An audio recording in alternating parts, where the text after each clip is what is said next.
Rusiyanın istintaq orqanları şahmatçı dünya çempionu Harri Kasparova qarşı cinayət işi açıb.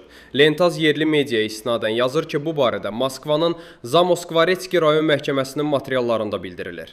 Məhkəmə sənədlərinə əsasən Kasparova xarici agentin öhdəliklərini yerinə yetirməməyə dair 2 cinayət epizodu üzrə qiyabi ittiham irəli sürülüb. Materiallar əvvəllər başlanmış işlə bir icraatda birləşdirilib.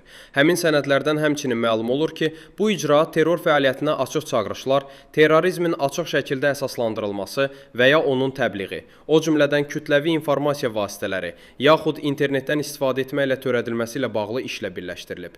Bu ittiham üzrə Zamoskvoretski rayon məhkəməsi 2025-ci ilin dekabr ayının sonunda Kasparov barəsində qiyabi olaraq həbs qətimkan tədbiri seçib. O, hüquq mühafizə orqanları tərəfindən beynəlxalq axtarışa verilib. Qeyd edək ki, Kasparov Bakı şəhərində doğulub və təhsilini burada alıb. O, Rusiya Federasiyası Ədliyyə Nazirliyi tərəfindən xarici agentlər siyasına daxil edilib. Həmçinin terrorçu və ekstremistlər siyasına salınıb.